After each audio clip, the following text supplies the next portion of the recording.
Ajuda diária, leitura da Bíblia Sagrada, livro de Atos, capítulo 9. A conversão de Saulo. E Saulo, respirando ainda ameaças e mortes contra os discípulos do Senhor, dirigiu-se ao sumo sacerdote. Pediu-lhe cartas para Damasco, para a sinagoga, a fim de que se encontrasse algum daquela seita, quer homens, quer mulheres, os conduzisse presos a Jerusalém. E indo no caminho, aconteceu que, chegando perto de Damasco, subitamente cercou um resplendor de luz do céu, e caindo em terra, ouviu uma voz que dizia: Saulo, Saulo, por que me persegues? Ele disse: Quem é, Senhor?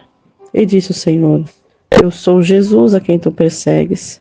Dura coisa te é dar coices contra os aguilhões. E ele, tremendo e atônito, disse: Senhor, que queres que eu faça? E disse o Senhor: Levanta-te, entre na cidade, e lá te será dito o que te convém fazer. E os homens que iam com ele pararam espantados, ouvindo a voz, mas não vendo ninguém. E Saulo, levantando-se da terra, abrindo os olhos, não via ninguém. E guiando-o pela mão, conduziram a Damasco. E esteve 3 dias sem ver, não comeu nem bebeu. E havia em Damasco um certo discípulo chamado Ananias, a qual o Senhor disse em visão: Ananias? E ele respondeu: Eis-me aqui, Senhor. E disse-lhe o Senhor: Levanta-te e vai à rua chamada direita. Pergunta em casa de Judas por um homem de Tarso chamado Saulo, pois eis que ele está orando. E numa visão, ele viu que entrava um homem chamado Ananias e punha sobre ele a mão para que se tornasse a ver. E respondeu Ananias: Senhor, há muito ouvi acerca deste homem. Quantos males tem feito aos seus santos em Jerusalém? Aqui tem poder dos principais dos sacerdotes para prender a todos que invocam o teu nome. Disse, porém, o Senhor: Vai, porque este é para mim um vaso escolhido para levar o meu nome diante dos gentios, dos reis e dos filhos de Israel. E eu lhe mostrarei quanto deve padecer pelo meu nome.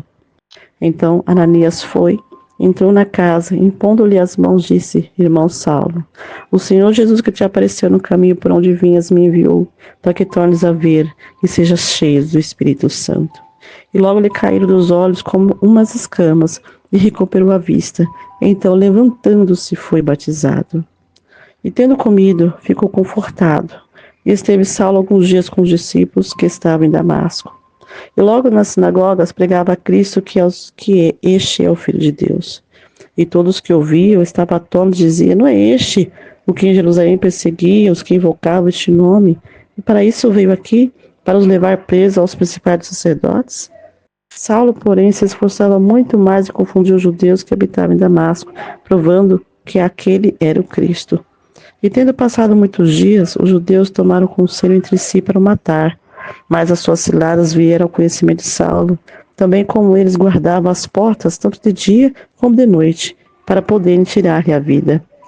Tomando de noite, os discípulos os desceram dentro de um cesto pelo muro. E quando Saulo chegou a Jerusalém, procurava juntar-se aos discípulos, mas todos os temiam, não crendo que fosse discípulo. Então Barnabé, tomando consigo, o trouxe aos apóstolos e lhe contou como no caminho ele vira ao Senhor e lhe falara, e como em Damasco falara ousadamente no nome de Jesus. E andava com eles em Jerusalém, entrando e saindo. E falava ousadamente no nome do Senhor Jesus. Falava e disputava também contra os gregos, mas eles procuravam matá-lo. Sabendo, porém, os irmãos, e acompanharam até Cesareia e enviaram a Tarso. Assim, pois as igrejas em toda a Judéia, Galiléia e Samaria tinham paz, e eram edificadas, e se multiplicavam, andando no temor do Senhor, consolação do Espírito Santo. E aconteceu que, passando Pedro por toda parte, veio também os santos que habitavam em Lida, e achou ali um certo homem chamado Enéas, jazendo numa cama, havia 8 anos, a qual era paralítico. E disse-lhe Pedro: Enéas, Jesus Cristo dá saúde, levanta-te, faz a tua cama. E logo se levantou. E viram-no todos que habitavam em Lida e Sarona, os quais se converteram ao Senhor. E havia em Jope uma discípula chamada Tabita, que traduzido se diz Dorcas. Essa estava cheia de boas obras e esmola que fazia. E aconteceu naqueles dias que, enfermando ela, morreu. Então, tendo-o levado, a depositaram num quarto alto. E como o líder era perto de Jope, ouvindo os discípulos que Pedro estava ali, lhe mandaram 2 homens, rogando-lhe que não lhe demorasse em vir ter com eles. E levantando-se Pedro foi com eles, e quando chegou, o levaram ao quarto alto. E todas as viúvas o rodearam, chorando e mostrando as túnicas e roupas que Dorcas fizera quando estava com elas. Mas Pedro, fazendo sair a todos, pôs-se de joelho e orou. Então, voltando-se para o corpo, disse: Tabita, levanta. E ela abriu os olhos, e vendo a Pedro, assentou-se. E ele, dando-lhe a mão, levantou, chamando os santos e as viúvas, apresentou-lhe viva.